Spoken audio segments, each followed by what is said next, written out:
Hello friends, welcome to yet another episode of NEET PG Concepts. I am your friend Dr. Shadab Jafri. Now friends, yesterday we dealt with the important question in neurology about the hemispatial neglect, and now continuing with our neurology classes, today I will deal with a very interesting topic, and that is I am going to start 10 concepts in neurology, and likewise we will start in every branch of medicine.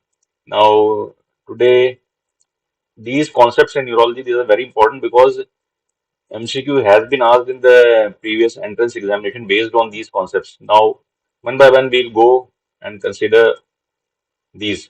Now, the first concept that if you know that the bread and butter of the neurologist is a stroke patient, and the stroke patient, if it comes to your emergency, then what is the initial investigation you will do in in such patient? Now, there are two options. Either you will go with the CT or an MRI. Now, what will you choose? Now, first, when a stroke patient comes, you don't know whether it is a hemorrhage or a stroke due to ischemic infarct. Then, first you will have to exclude the whether it is a hemorrhage or infarct. And the first investigation of choice, if it is asked in the MCQ, is always CT because the patient is in emergency and um, you have to exclude very urgently at what's the cause. And the CT will take only 10 to 15 minutes, whereas the MRI will take up to 1 hour. So the CT is the investigation of choice. Although the MRI can detect the hemorrhage also, but here the CT will be the investigation of choice in all such cases to rule out intracerebral hemorrhage. Now, as you know that MRI takes more time and it is also less readily available. आप जैसे जानते हैं कि MRI हर जगह available नहीं होगा एक छोटे पेरिफेरल सेंटर पे एमआरआई अवेलेबल नहीं होगा बट सीटी will be available so that's also and cost of the MRI is also very high. So we'll go for CT in all such cases of intracerebral hemorrhage. That is a very important point for you to understand. Even if the MRI is given the choices, you will go for CT. First, you have now a little bit of about the intracerebral hemorrhage and infarcts. Now you know that 85% of the stroke is caused by the uh, that is ischemic stroke, and the 15% is only intracerebral hemorrhage.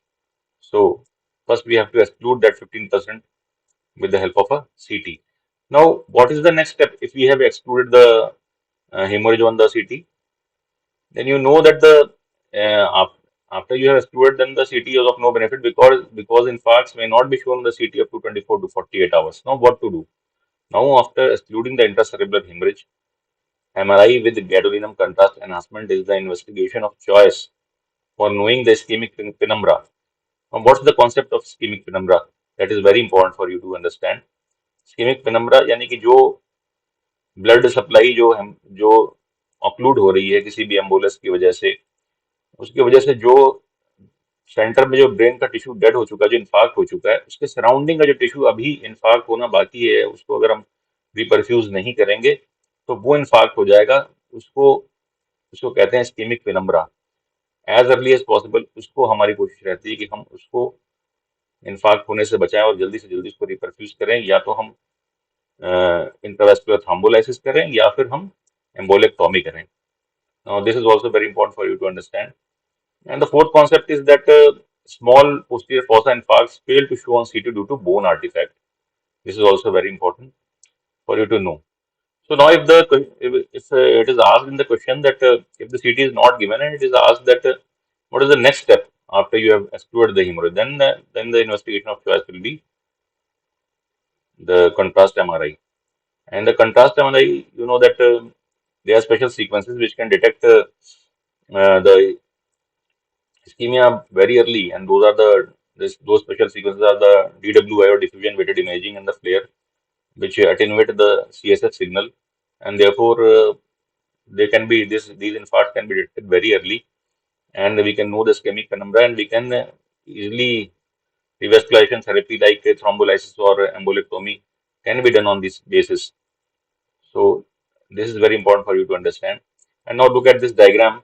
The concept of the vascular anatomy of the brain is very important. You see that how the uh, intercerebral artery that divides into the middle cerebral artery, and the anterior cerebral artery, the two branches of the internal, the two branches of the internal carotid artery, sorry, are the middle cerebral artery and the anterior cerebral artery.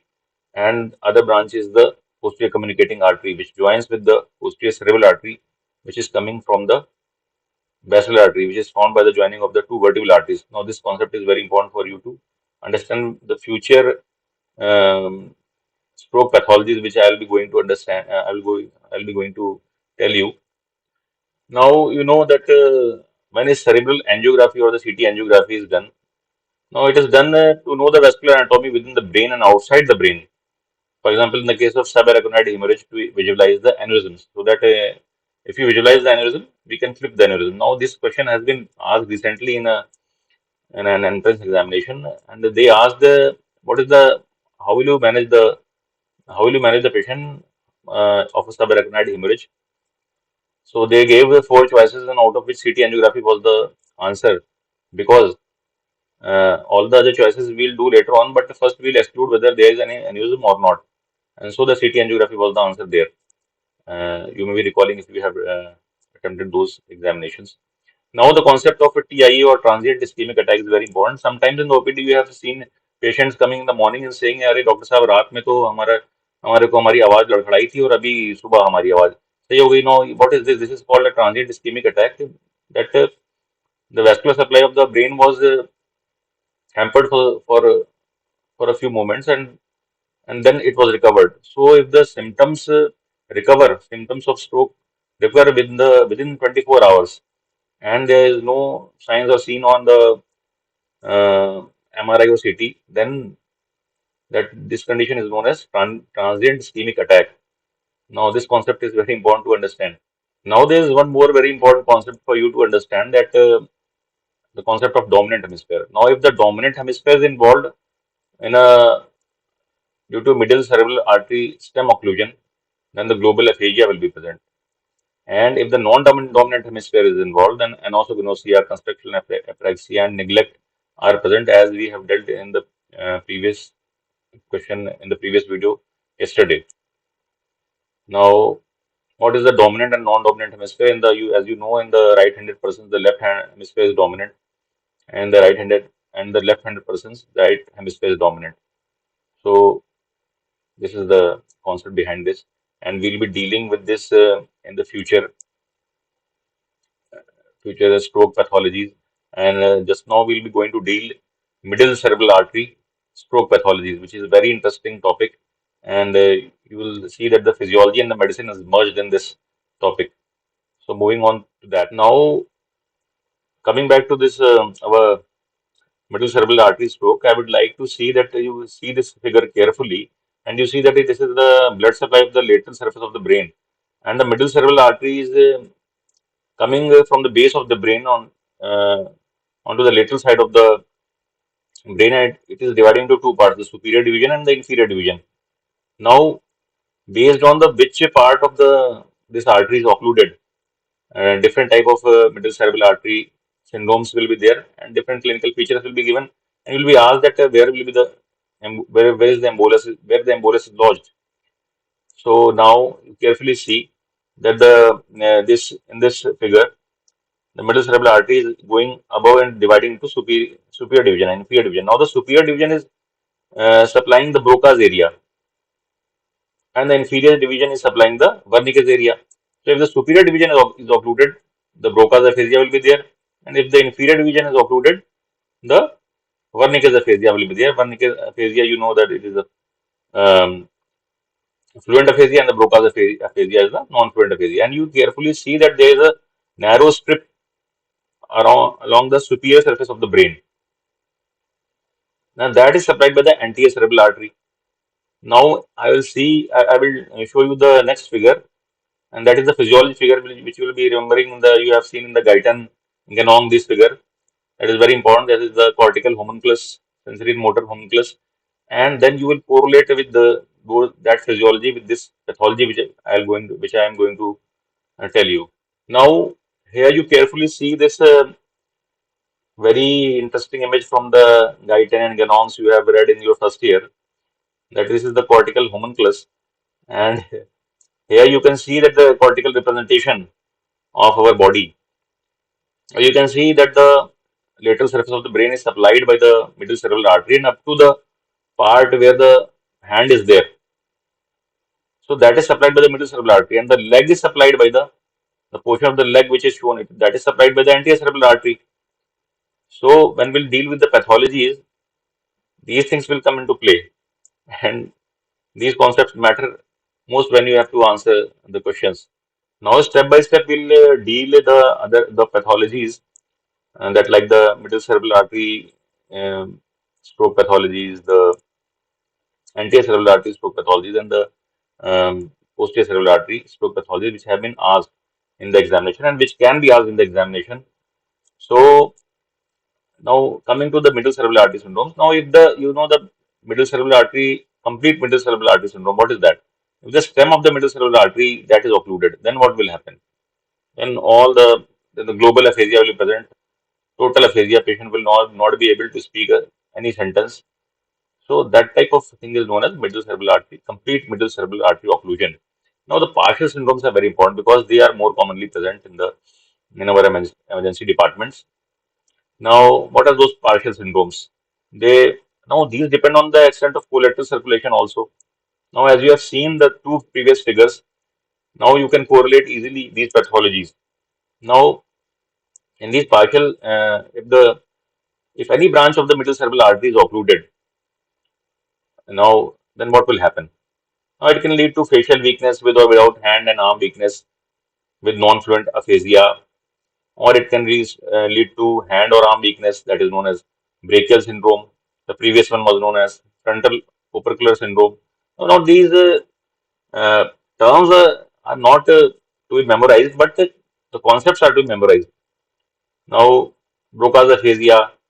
Now, as I have told you, the superior division of middle cerebral artery is occluded, then it will lead to Broca's aphasia or the non-fluent aphasia. And Wernicke's aphasia, if the inferior division of the middle cerebral artery is occluded, then it is known as the fluent aphasia. So, and now one more very important concept of the lacunar stroke. What is lacunar stroke? Now, if the lenticulostriate branches of the middle cerebral artery are occluded, then the blood supply of the internal capsule will be hampered. And the corticospinal tracts are going through the posterior part of the internal capsule, and it will lead to either a pure motor stroke or sensory motor stroke or the dysarthria, clumsy hand, and the lacunar syndrome. Now, this is very important. Now, if the question it is given the pure motor stroke, then you will mark the which artery, then you will mark the lenticulostriate artery.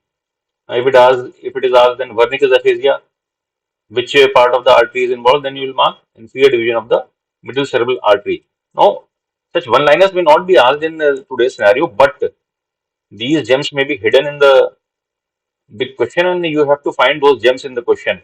And if you'll find, and if you have those concepts, then you can easily solve these hidden gems, and you can solve the question very easily. So I hope today you must have enjoyed this session, and we'll continue with the other anterior cerebral artery and posterior cerebral artery syndromes in the later episode. Please do like and subscribe our channel because we are doing very hard work to make such videos, and these gems are not of these are very hard work. So please do like and subscribe the channel. Thank you.